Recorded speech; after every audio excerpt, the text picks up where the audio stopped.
of water, thy princes are rebellious, and companions of thieves, everyone loveth gifts, and followeth after rewards. They judge not the fatherless, neither doth the cause. Hello, good morning. Welcome to Line by Line Bible Studies. Well, that first study came off so fast that that I must have double-clicked that button and remuted myself. So, we're in Isaiah chapter 40. We're starting in verse 18, but we're going to read the whole chapter again. So we can continue reading the verses in context. Okay. Here we go. Comfort ye, my people, saith your God. Speak ye comfortably to Jerusalem, and cry unto her that her warfare is accomplished, that her iniquity is pardoned, for she hath received of the Lord's hand double for all her sins. The voice of him that crieth in the wilderness. See, before we continue this, when I read it, the silent, what happens, I started the study and it was silent. And as I read, I was thinking, when I got down to verse, what shall I cry? Right? That's why I want to say this before I read it, just so you can pay attention. And then in verse 6, he says, the voice said, cry, and he said, what shall I cry? This almost reminds me of the way chapter 38 ended, where Hezekiah also, provides these two things that, these two bits of information that point back to the upper part, but in a way that's kind of awkward. Because when these verses land, when I was reading it, you felt the awkwardness of it. It's like, boy, I don't quite get why those verses are right there like that, I just got an itch in my nose like I got a little tiny feather. So I'm not picking boogers, just so you know. Or maybe a little bit of a feathery booger. Anyways, probably a hair, actually, it's annoying me. But the voice said, cry, and he said, what shall I cry? When I read it earlier, and it just... And I'm like, I always assume that it's like, yeah, the very next thing. I never thought of it before like this. Which actually could be. I'm not suggesting that as an alternative, here is the right way to do it. I'm not saying that. I'm just saying, as I read it, it struck me like that. The voice said, cry, and he said, what shall I cry? I think he may be referring to verse 1. Cry unto her that her warfare, 1 and 2, her warfare is comfort my people. Cry unto her that her warfare is accomplished and all that. It could be inverted like that. I don't know. I think it's possible because just because it just reminded me of 38, and I'm like, maybe I'm missing something. So maybe I don't know if obviously whoever put the verses in also missed that, because there are no verse numbers or chapter numbers in the original writing. There was all just a wall of text. So, because humans hadn't invented those little niceties. Also, no vowels. Okay. And I mean in the original. There were no vowels. They invented that later. It's like in the Greeks, it was all capitals too. There was nothing to differentiate. Everyone just had letters. All right. We'll begin in verse 1 again. Comfort ye, my people, saith your God. Speak ye comfortably to Jerusalem, and cry unto her that her warfare is accomplished, that her iniquity is pardoned, for she hath received of the Lord's hand double for all her sins. The voice of him that crieth in the wilderness, prepare ye the way of the Lord, make straight in the desert the highway for our God. Every valley shall be exalted, and every mountain and hill shall be made low. The crooked shall be made straight, and the rough places plain. And the glory of the Lord shall be revealed, and all flesh shall see it together, for the mouth of the Lord hath spoken it. The voice said, Cry. And he said, What shall I cry? All flesh is grass, and all the goodliness thereof is as the flower of the field. The grass withereth, the flower fadeth, because the Spirit of the Lord bloweth upon it. Surely the people is grass. The grass withereth, the flower fadeth, but the word of our God shall stand forever. O Zion, that bringest good tidings, get thee up into the high mountain. O Jerusalem, that bringest good tidings, lift up thy voice with strength. Lift it up. Be not afraid. Say unto the cities of Judah, Behold your God. Behold your God. Probably more like that. I don't do enthusiasm as good as I do anger. Behold, the Lord will come with strong hand, and his arm shall rule for him. Behold, his reward is with him, and his work before him. He shall feed his flock like a shepherd. He shall gather the lambs with his arm, and carry them in his bosom, and shall gently lead those that are with young. Who hath measured the waters in the hollow of his hand, and meted out heaven with the span, and comprehended the dust of the earth in a measure, and weighed the mountains in scales, and the hills in a balance? Who hath directed the Spirit of the Lord, or being his counselor, hath taught him? With whom took he counsel, and who instructed him, and taught him in the path of judgment, and taught him knowledge, and showed him the way of understanding?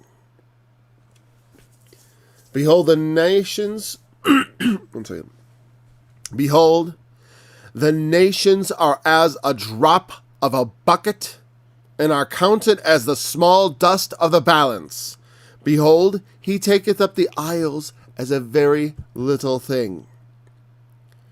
And Lebanon is not sufficient to burn, nor the beasts thereof sufficient for a burnt offering. All nations before him are as nothing, they are counted to him less than nothing, and vanity. To whom then will ye liken God? Or what likeness will you compare unto him? The workman melteth a graven image, and the goldsmith spreadeth it over with gold, and casteth silver chains. He that is so impoverished that he hath no oblation chooseth a tree that will not rot.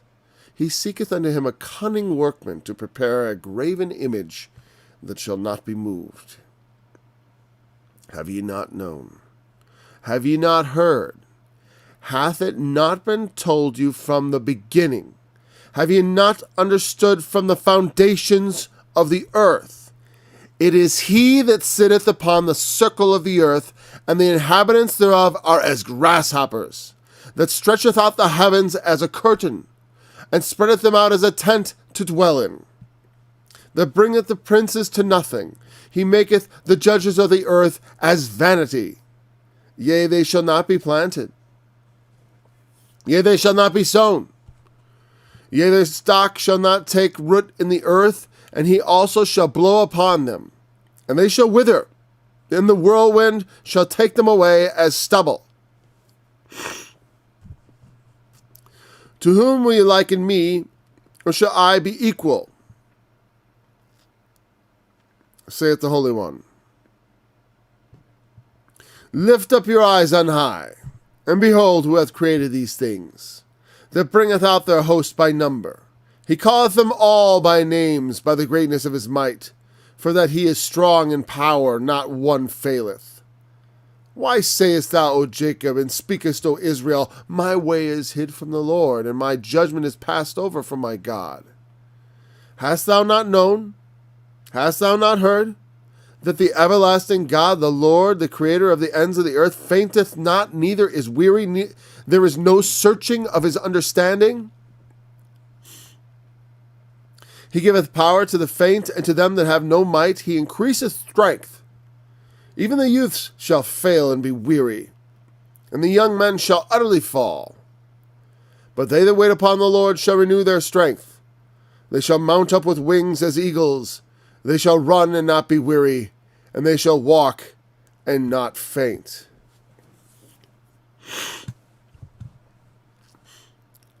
All right. So we talked about the first 17 verses, I guess, a lot. But I still have some thoughts on those things as we go through. It's good to go back and think about it again. Just a thing or two. So back to that grass. Yeah, I don't know, because I do think actually that I do think I favor this idea, because it seems like, honestly, it just seems like this is the introduction, and this, I mean, you could, whatever, it just seems like a strange, like you could cry this, but the whole thing is like a big, it all is self-contained. It feels very tight.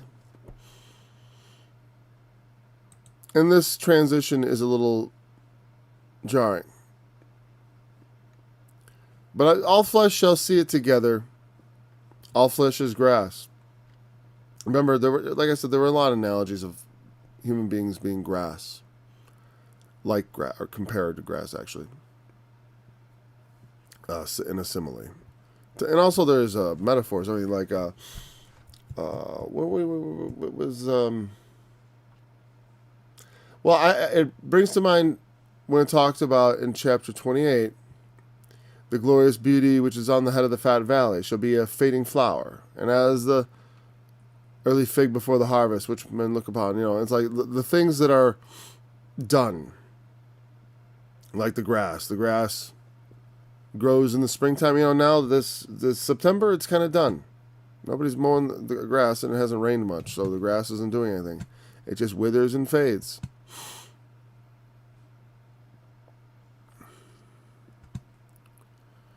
And the goodliness of flesh is as the flower of the field. It just comes and goes.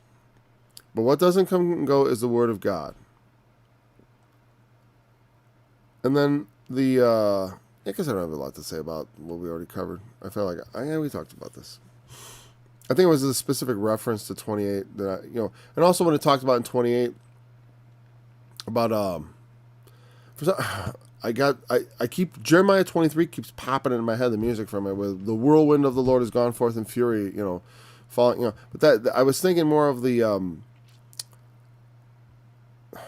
get out of my head as Jeremiah 23. Jeremiah 23 is just intruding because that's not what I want. It's Isaiah 28. I'm just gonna go there. Just to refresh my memory. The part where it says the scourge of past.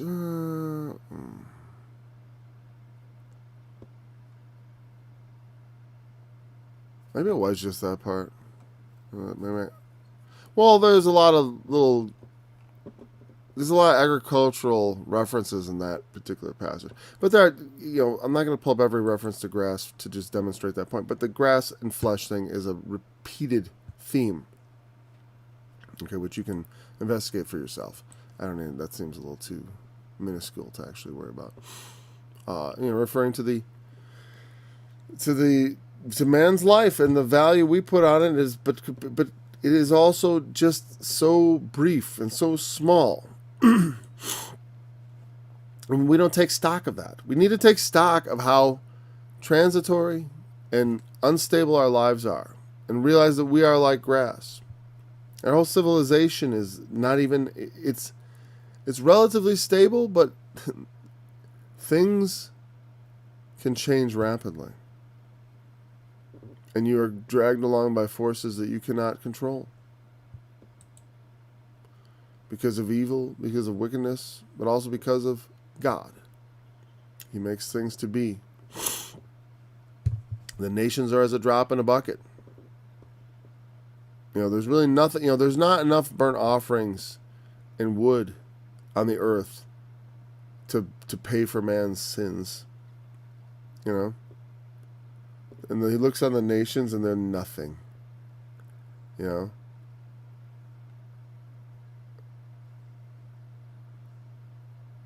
a man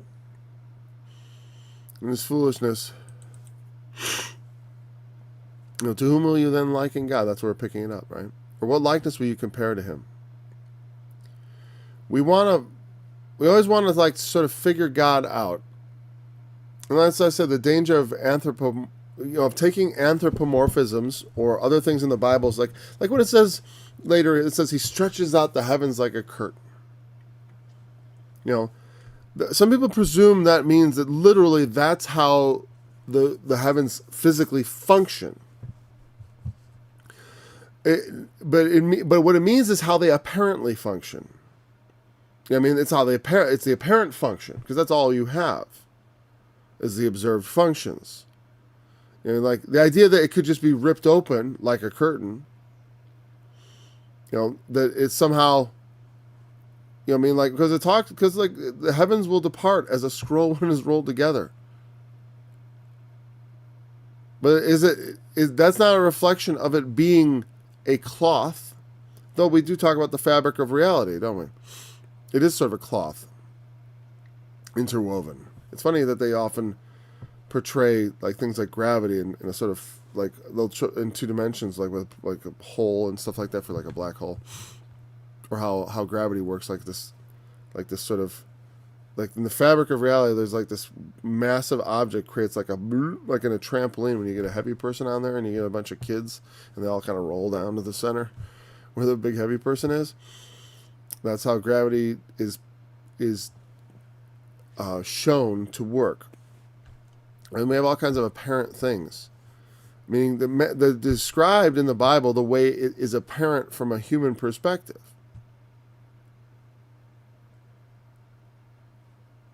The heavens are spread out as a tent. It's obviously a simile. It's not saying, oh, this is literally how the heavens function. But some people act as though that must be what, how could this be, why isn't God giving us a scientific description of the heavens in the book of Isaiah, written 2,600 years ago? And the obvious reason, as I begin to laugh, the reason is obvious. No one would understand it. And they wouldn't regard it as prophetic either. It'd just be confusing, strange writing. I suppose you'd say, well, then, that would make a great time capsule to convince people later on. But you forget the purpose of God is not to convince people. He doesn't hide himself from us to convince us he's real. You know what I mean?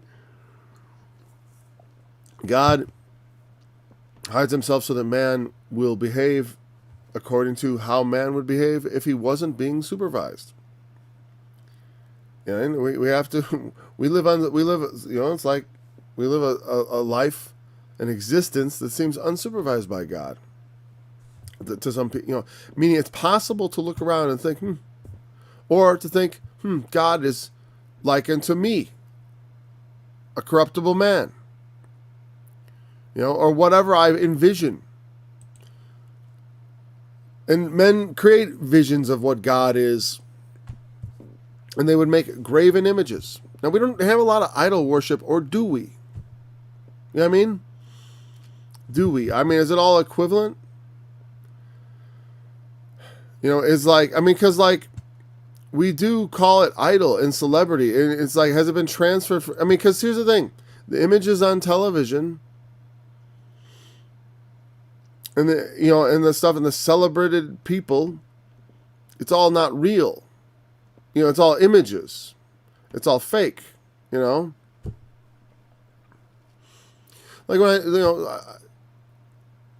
when I do a video or something, I'm acting goofy on stage. It's like, that's not really me, though it's me having fun for sure and goofing around. That is really me. Someone who goofs around and acts out of character sometimes. That's me. I'm the type of person who does that. But if you looked at that on screen, that's not the whole story.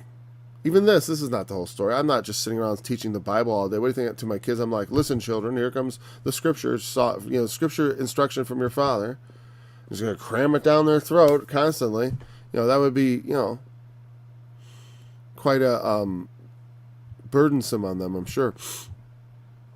but because it's like, imagine if you felt obligated to watch 12 hours of this a day. That would be burdensome for people, unless it was just like a new convert with like tons of zeal or something.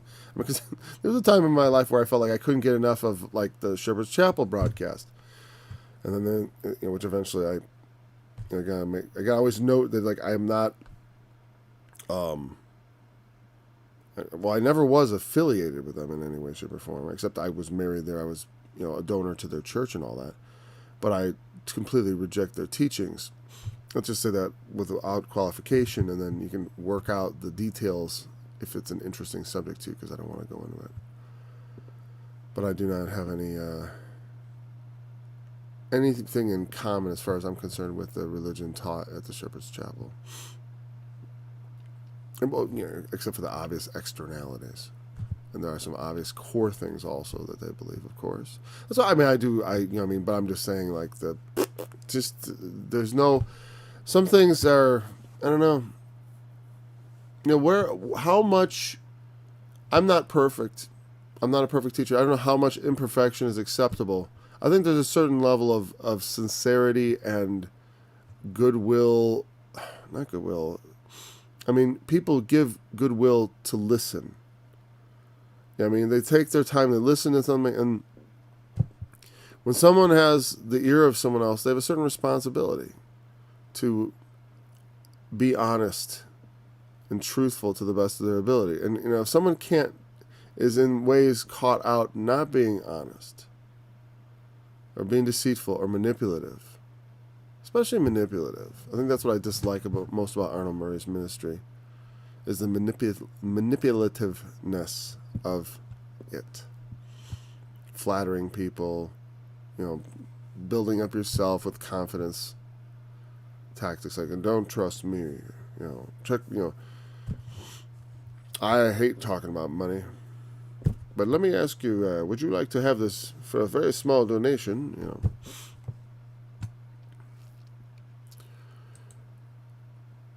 Yeah.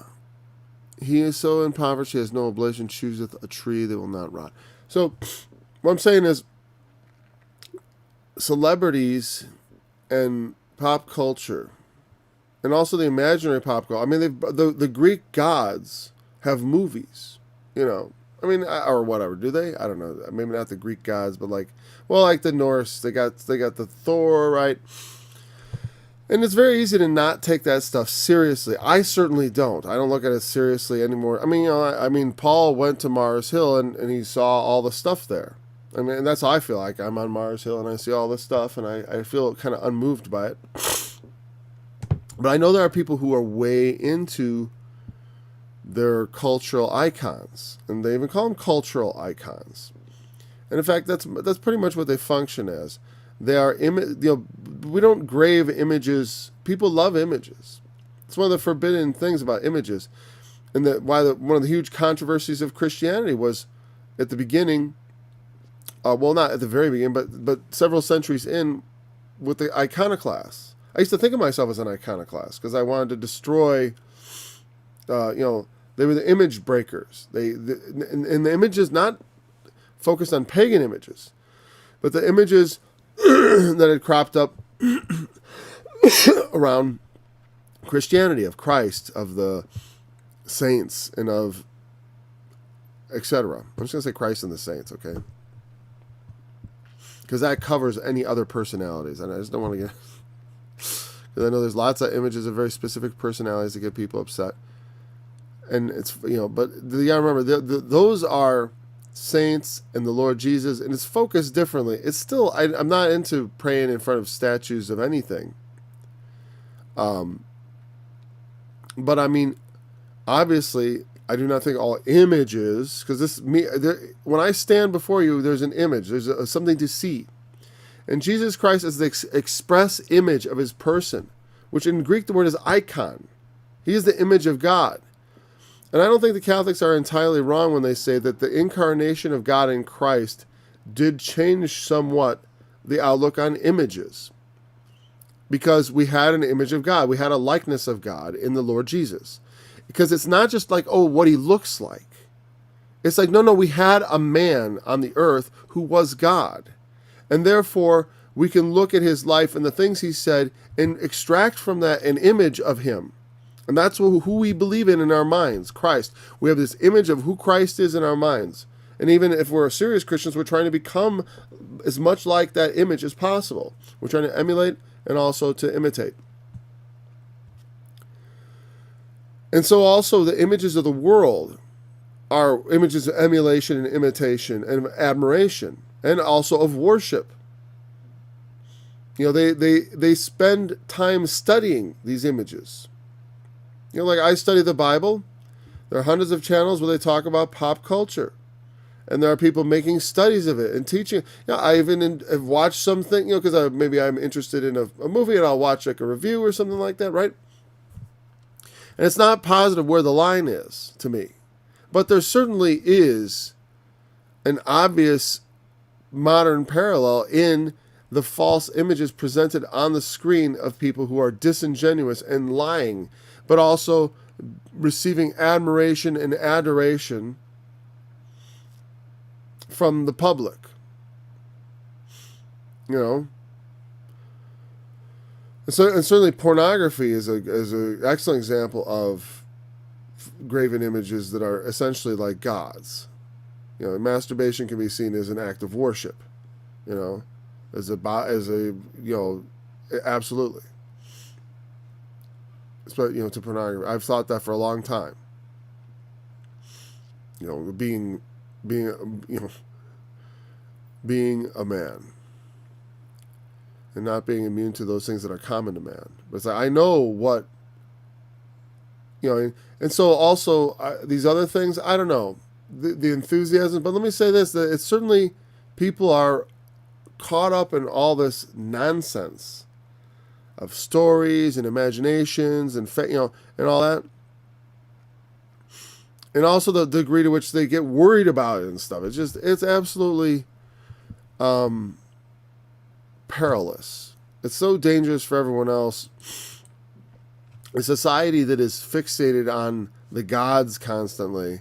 And when the gods are not, they're not even the good old gods of the pagans, that, like Hera, goddess of home and hearth and childbearing and, women's and wives' prayers and whatever, or, they are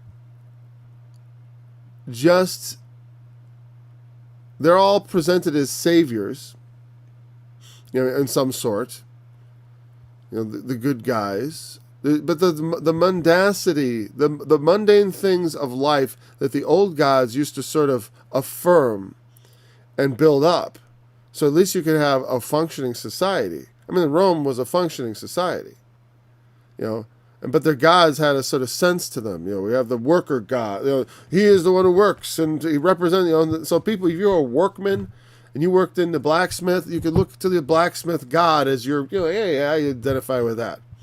You know what I mean? If you're a mother, you can identify with the god, who represents that. And when a young girl, her virgin, she goes praise to the virgin or whatever, goes to the goddess of virgins, whatever.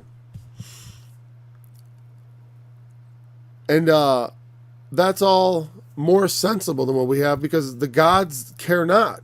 The gods are indifferent. Not that the gods of the old gods cared. In fact, that's one of the things that changed in art after the incarnation of Christ. Prior to that, most of the times when like Caesar or the gods were portrayed, it was in profile, because they would often be in, consorting with each other. You'd see them from the profile. They didn't show face-on portraits very often, but around the time that the shroud actually appeared, art took a turn, and all of a sudden there was all this front-facing going on. Because God had turned his face towards man and sent his son, is what I think is what changed that in those times. And people could believe that God himself, once they understood who God really was, cared about the affairs of men. And that's, as I said, the celebrity culture, the iconography of all that, it is indifferent to you. I mean, like the gods. But it does not encourage any good. All it is a celebration of lust and consumption and of decadence and hedonism. And that's mostly what celebrity culture celebrates. It's the thing, that's why they're also up there. They love abortion, because abortion is the keystone of a sexually depraved lifestyle that is not tethered to marriage or anything like that. And they love the ability to, if they find themselves pregnant, to be able to do away with the inconvenient person within them that they had a hand in creating, and they are actually responsible for their life. Your body, your choice, and you chose. You already chose. Your choice, you chose. And now what you're doing now, it's your choice too. We all have choices in life, So in worship of their their free and easy lifestyle of pleasures and so on, they admire people who seek pleasure and live in pleasure. And it's not surprising that in the midst of, like when they handed all this, I'm self-employed, so there's no unemployment for me. But when people are getting a lot of unemployment over the past years, that's why they have work shortage, because people finally have a chance to not work, and who wants to? I am desperate to work, meaning not necessarily like to, I don't want to waste my time sweeping a floor somewhere, but I'm busy all the time working. Like, I don't, even when, it's like, for me, there are so many projects to do in life. There's so much that can be done with your life, and it's so brief. It's almost, sometimes I feel, not exactly, rarely I have felt almost like panic about it. Like where I was really troubled, deeply troubled, like about time, but the Lord give me peace in knowing that, that His will be done, and it will be good. And, I don't need to fulfill all my ambitions necessarily for the Lord's will to be completed.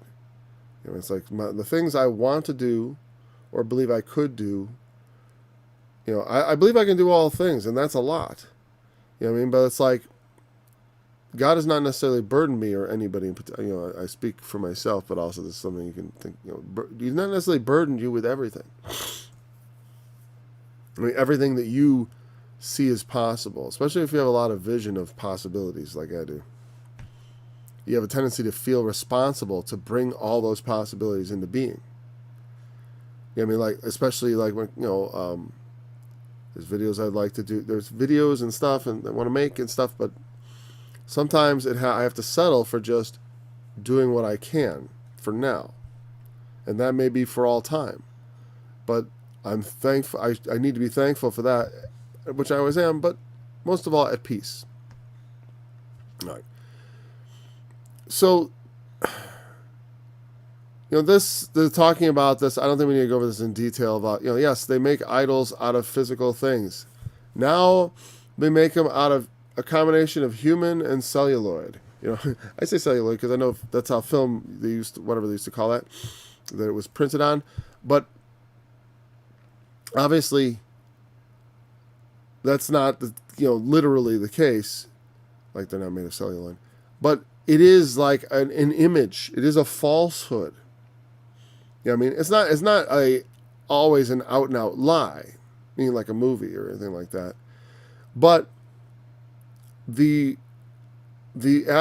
too much ad, because there are some people who are famous actors and stuff that I like.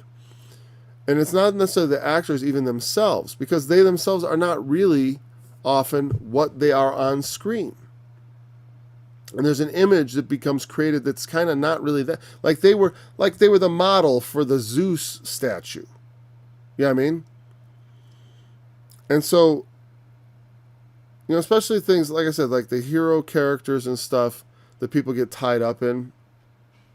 I like a good hero story. The Bible has hero stories like in the Book of Judges and stuff. It's essentially like a heroic age. It feels like, like especially Samson and stories like that. And David, is a heroic figure, and there are a lot of heroic figures in the Bible. So it's like, it's weird because, like I said, I'm not sure exactly where the line is, where that stuff becomes a god. But I think the degree to which what happens is the god becomes arising. I think when people in their hearts begin to long after a life that is out of reach, that seems to preach. I mean, when they begin longing after the things that Hollywood is preaching, I think that's part of it too. It's like, what is the message being preached? Because there's so much preaching in movies today. That's why I say sometimes I hate, because even when it's innocuous, I just hate being preached to about, I don't want Disney to get all moralistic with me. They're the last people in the world I want to hear any moralistic crap from. I mean, not that I haven't even seen a Disney movie in probably at least a year. But I just remember seeing various ones because I'd be taken, with my kid, not voluntarily. I'd be like, well, whatever. I'd be going along for the ride for things, and I'd watch these movies, and I'd complain to the kids. I always voice my complaints to the kids about the preachiness of it. I just want them to know. I'll tell you what, that always worked good. It worked good for my father on me. It seemed to work good on my kids too, because I feel like they pick up on that sort of. They listen to you. Instead of forbidding things that I don't like, I always just talked about how I didn't like them. Like, I didn't like that movie, blah, blah, blah. Because I'm like, this is instructive. That you can be It's all about how these things come down. Because like an idol is nothing. We also know that. And it's true. He that hath no oblation, he that is so impoverished, and he's a poor man. He has nothing to give. I'm not, should we look up oblation? We should. Sometimes I feel like the actual literal word is not that important. I feel like I don't want to move ahead. I don't want to look it up. I just feel like, I just want to move. I want to get going. We're still on verse 19 or 20. Oblation. Great. It looks all weird. Just what I like to find when I'm looking up a word. Truma. I think I remember that. Teruma. Contribution, offering for sacred uses. Yeah, it's an offering. He has no offering, okay? He's so impoverished that he has nothing to offer. Let's go back. I'm not going to bring up the full thing. He chooses a tree that will not rot and gets someone cunning to carve it, carve it out of wood. And he gets it from a good tree, and he finds something that's going to go rotten. He tries to make it out of the best thing he can. And he gets a graven image that shall not be moved. And that's an ironic statement, because obviously it's silly. But that's his intent.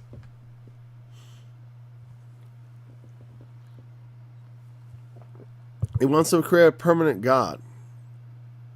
Honestly, this reminds me sometimes of people who get upset when their cultural icons change. Because they ruined them. I remember when the prequels to Star Wars came out, they said they ruined Darth Vader. But actually, by ruining him, it was kind of the best thing to do, because he's supposed to be a ruined character. He should be pathetic. His story should be stupid. How did he end up as Darth Vader? Because he's a... I was going to use the D word I often use for guys who are not right, whatever. A particular kind of... Like, hey, take a look at yourself, dude. Don't you see who you are? Don't you see who you're being? Let's say jerk. Sometimes I'm that guy too. But it's like, but when they fall into such evil, such bitterness and hate, of course the story is going to be just someone who's... It should have been even more pathetic. It should have ruined him harder. Because why should there be any admiration for someone who's done those things? And if you don't know the story, in the movie, he kills children and all that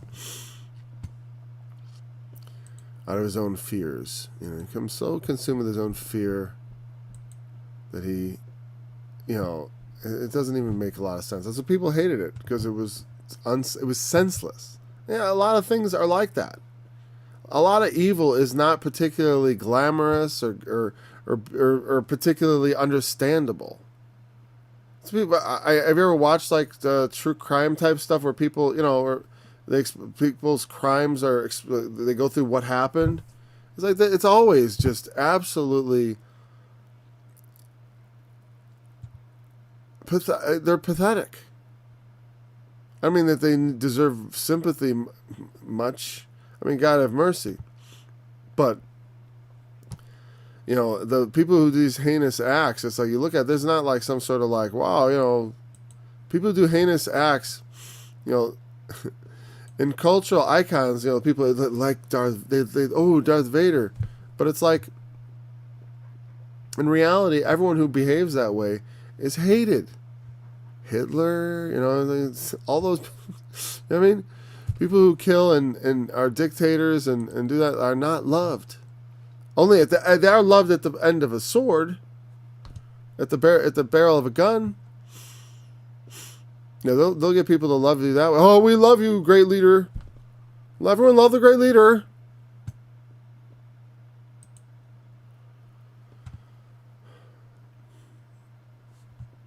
Have you not known? Have you not heard, have they not been told you from the beginning? The rhetorical questions. Have you not understood from the foundations of the? Because that's what it has to do with it. It is he that sitteth on the circle of the earth. And what does that mean, upon the circle of the earth? Well, I can tell by context exactly what it means. But, and I've heard this sometimes, people use this as like, look at the Bible teaches the earth is round. That's not what it's saying. The Bible doesn't teach the earth is round or teach that it's flat. It doesn't teach either thing. But embedded in some of the statements in Scripture, it becomes clear that that when people in the Bible think about, the human beings who are in the Bible, many of them will think of the earth as a flat surface. You know what I mean? And so they don't write of it any other way that I'm aware of. Like as if we're on a giant ball in the sky or something. That is not a idea that comes out in the Bible at all that I'm aware of. Here, I suppose, look at the Earth's circle, and maybe, I don't think so. All right, let me see. You can ascribe a circle if you look, a lot, there's a whole book series called Discworld, because no one imagines it as a big chessboard, though it talks about the four corners of the earth, right? Because it is being likened to something. And human beings divide things into quadrants. We do this all the time. We divide, and so that's the language in which it is described. It is described in human terms. And then have terms that would precisely be like globe. They did, but they didn't use those for the earth. Okay, not that I know of. Like I said, it's like if you could teach me otherwise. In my experience with it, I never found that. Chug. The vault, horizon. He sits on the chug of the earth. Chugga chugga choo choo. From chug, a circle. Circle, circuit, compass. Well, let's see. It's used in the Bible 3 times. Well, that's useful. And again, Job 22. And he walketh in the circuit of heaven. When he inscribed a circle on the face. When he set a compass on the face. So, Proverbs 8. I want to know what it is.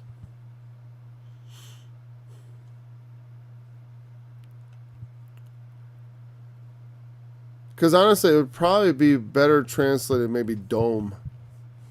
Because obviously it means overhead. He's not talking about the earth being a round globe on which God is sitting on the round globe, but rather there is something above the earth where the God sits upon and looks down. Because that's why I said the context makes it clear. Now let's see. I just want to... Just give me the King James, please. Let's take the Devil's Translation just to be fun. The NIV. Proverbs 8:27. I just want to see what it says. Of course, I'm getting bad response time. 27. I was there when he set the heavens in place, when he marked out the horizon on the face of the deep. Again, the horizon or the circle. I don't think that actually helped. Well, horizon, it's like I said, it's like kind of like, I don't know if it's the horizon. He sits on the horizon. Well, the horizon goes up. Yeah, I mean, from the horizon. So the horizon is a circle. Unfortunately, I never see it actually, a translation here of this it means, but they said it means a circle. And I think it means like when you encircle something, you're around it. So he encircles the earth. And he's over it. You know what I mean?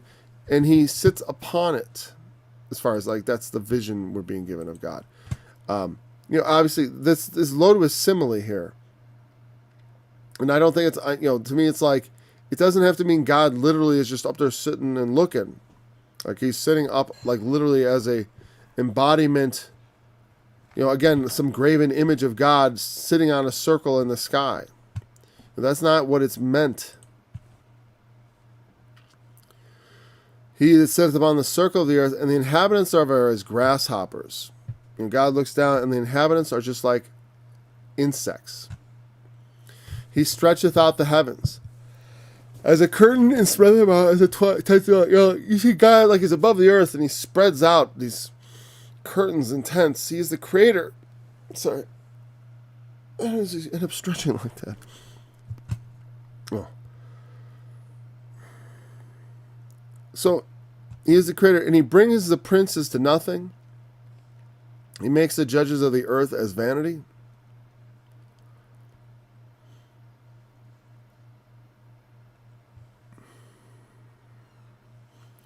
Yeah, they shall not be planted. They shall not be sown. Their stock shall not take root in the earth, and the earth shall blow upon them, and he shall blow upon them, in the earth. He shall blow upon them, and they shall wither. The whirlwind shall take them away as stubble before the whirlwind. But all the thing is like your breath, like a fire, shall devour you. I will make your words stubble and your breath, whatever. There's another place where it talks similar language. This idea of they shall not take root in the all flesh is as grass. And the princes are nothing. It means political leaders of all stripes. It doesn't mean just like the sons of kings. The princes are the elites. And think of that, the elite. The deep state. That is government related. And judges. The deep state in the judiciary. The entrenched permanent government. People most properly positioned to pervert justice.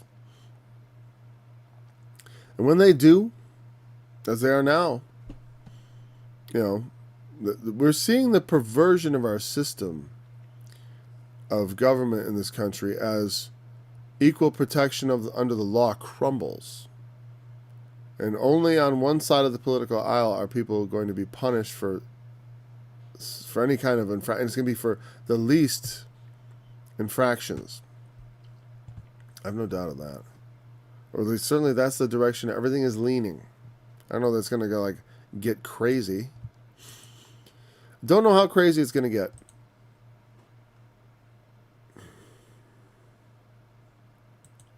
So I do have to think that all these attempts at we're going to reboot the world, and that's all going to fail. And the closer they get to it, the more likely it is to fail. I know this, or I don't know that. Well, the Antichrist is to receive a deadly wound, and his deadly wound is healed. Well, the beast, I should say. The beast is the world government. I think, or is one interpretation of it, let's just say that. If the beast is the world government, then the deadly wound could be like them trying to bring about their world, trying to bring the beast into being. But I think without the dragon present, trying to do it on their own without enough, and that attempt failing could be the beginning of, when that attempt fail, like a big failure to unite the world, or to have the world almost unite but then have it crumble. I wonder if that isn't what the deadly wound spoken of is, but I don't know. I've always thought it, okay, if it's the beast that receives a wound, if that's even that important, it must be important because it's a detail given there and it seems to attract everyone's attention. But then again, maybe there are other things we should be focused more on. I don't know. Well, certainly is, I don't put a lot of focus on worrying too much about the beast. I just worry about what God wants me to say.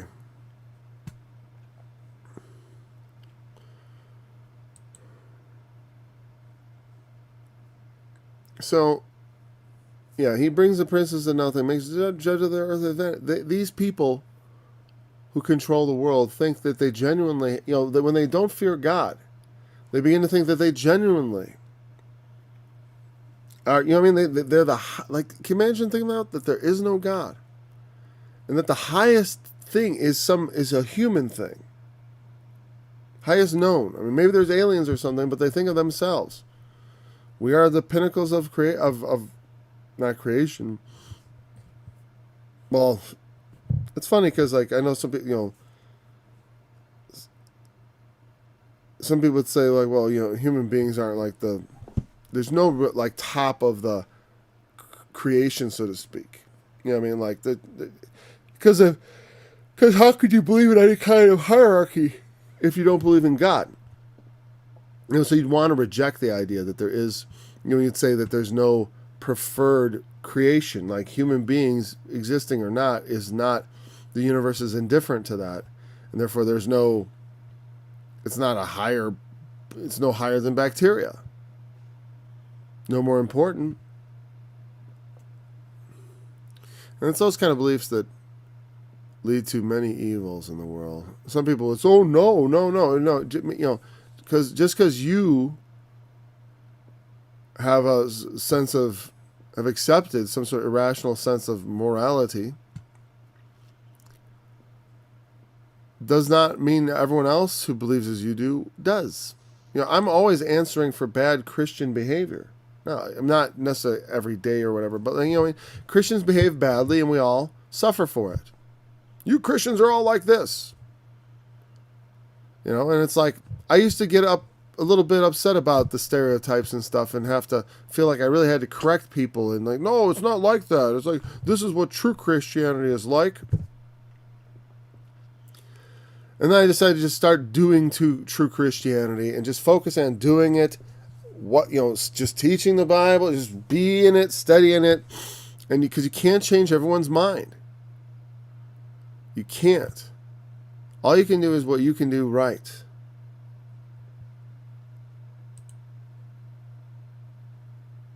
And all their efforts, in their unbelief, God still can undermine and bring them all to nothing, because they do go to nothing. They shall not be planted. They shall not be sown. Their stock shall not take root in the earth. They are ultimately the grass. They're just here today, gone tomorrow.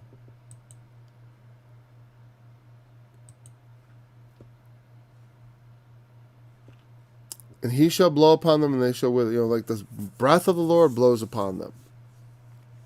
That's just like a metaphor. It is a metaphor, because God, when He says His breath, His Spirit blows on them, and it withers like the grass. But it means just that God's word, which is His breath, is emblematic of His word. He speaks the words, and whatever, even if it's just a blowing. But the point is, it's the same idea that out of God's mouth, out of His will, out of His action, everything is set as it ought to be. And the princes are nothing, and the judges are vanity. He brings them to that place by His action, will. and spirit. You know, that's what that means when it says he blows on them. He blows on them, and then all their plans come to naught. God's word is, whatever God's word is concerning a thing, whatever God's will is from the beginning of time, from the foundations of the earth, whatever that was, the moment comes when their plans are to be frustrated, and that comes into action, and God's Spirit does it because he did it. They wither, and the whirlwind takes them away as stubble. Like the stubble is the part of, like grass clippings that are all dried out, and even smaller than that. Actually, it refers to, I believe, when they would thresh things out, which is a process where you take the grain, like the wheat, and you beat it out. You just beat it up a bit, right? You hit it on the ground. Literally, they lay it on the ground and hit it, and then they take a winnowing fork and they lift it into the air to separate the wheat from the chaff. And the chaff is the dried out small, dust of that. It's this part that when he throws the grain up, the reason they use the winning fork, they throw it up in the air, and then the wind comes and it blows the lighter material away, and the grain falls straight down. And it's saying they will be blown like the small chaff, like the stubble. Sorry, chaff. I kept saying chaff, but it's stubble here. Same thing. The stubble of the field. It's like the dried grass clippings in the wind. Okay. Okay. To whom will you liken me, or shall I be equal, saith the Holy One? Because... Right. So that goes into the next thought. He's saying, look on high. Look to the heavens. Who hath created these things? And bringeth out their host by number. He calleth them all by names, by the greatness of his might. Just like the Assyrian, I know you're lying down, and I know you're going up. I know you're coming in and you're going out. I know you, buddy. I know the stars. I know them by name. Because we give them names. But he knows what their names are. Because he made them and named them. He did. It's like when you make something, you get the sole right to really name it. I always think that when we say, like, well, what's that star called? Because I know I was into astronomy a lot as a kid. I even as an adult, I've always had an interest in it. I have a telescope. Show my kids the rings of Saturn and the moons of Jupiter and and Mars and Venus. And look at the moon. I enjoy that sort of thing. And I know the names of some of the stars. Not a lot of them, but some of the more famous ones, And the constellations, right? And what's that one called? Well, that's Polaris, But I always say, like, well, what's its name? I'm like, well, they call it this. You know what I mean? That's what we call it. But that's not really what it's called. That's not its real name. You know what I mean? That's just what we've given it a name. There is a real name for each of those things. And God calls them all by name because he knows them all. That's the other implication. Look at all the stars. He's got a name for every single one of those. Just like every hair on your head is numbered. And he knows everything about you. He is strong in power. Not one faileth. They're all there. They explode and all that once in a while. But as far as like he knows them, just like us, we live and die too. But from our perspective, they're permanent. That's why the stars don't just wink out, though they do. Exceptions do not disprove the rule because they're exceptional. Generally speaking, the stars are always there. Not one faileth also probably refers to actually he never misses one. Meaning he isn't like he's going to go like, that star, can't remember which one that is. I think that actually might be the force of that. In fact, should I look at the Devil's translation and see if they thought that was the thought for thought way of looking at that? What's the thought for thought way of looking at this, huh? Not one faileth. That does seem like a little interesting part of a verse there. Let's look at verse 26 in the NIV. I don't know why I'm in the NIV today, but let's just take a look. 26. Who brings the starry host one by one, calls for us of his name. Not one of them is because of his great power and mighty strength. Not one of them is missing. Yeah, I mean, like it's like where he doesn't have their name. I still think that's kind of like the force of it. It doesn't mean like stars don't die or whatever, but what it means is when he calls them by name, there's none that he misses. You know, he's not like, I missed one. You know, that's what it means. None of them faileth. It means he doesn't fail to name every single one. That's what it means. So, yeah, that's better because it's like not one faileth is not referred to them not exploding once in a while. Not that I think that Isaiah would have known about supernovas. I'm just saying I don't think that's what he means. It means when he calls out their names, he doesn't miss any. He's like, I miss a lot, you know, and I don't even know their true names. But like I look up at I have the names of maybe 20 or 30 stars in my head, maybe more than that. Whatever, maybe 50. You know? I probably can't name 50 stars. What am I talking about? I could probably name 20 if I I don't know about that. I could probably come up with the names of 20 stars on a piece of paper. I don't know if I could point them all out. You know. All right. So he giveth power to the faint, and to them that have no might, he increases strength.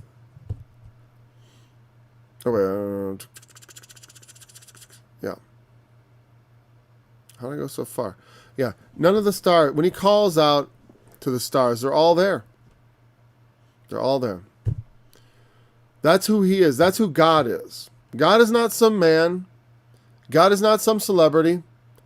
God is the one who sits on the circuit of the earth and everyone's grasshoppers and everything is underneath him. He calls out the stars by name. And so you also, that's why it transitions in the next verse to Jacob. Because it's like, he names the stars. And he named you, Jacob. He named you Israel. Because Israel and Jacob are the same person. Except Israel was the one who wrestled with God, and that's how he got the name. And so we're going to discuss that part next time, starting at verse 27. Keeping in mind, and we'll read through it all again and go on to the... I may actually, when we do this, I may read... I don't know how not to read into the... A lot of these really are interconnected, so whatever. We'll struggle our way through. Thanks for joining me in this study. Look forward to being back again tomorrow. How is the faithful city become as an harlot? It was full of judgment, righteousness lodged in it, but now murderers. Thy silver has become dross, thy wine mixed with water, thy princes are rebellious. And companions of thieves, everyone loveth gifts, and followeth after rewards. They judge not,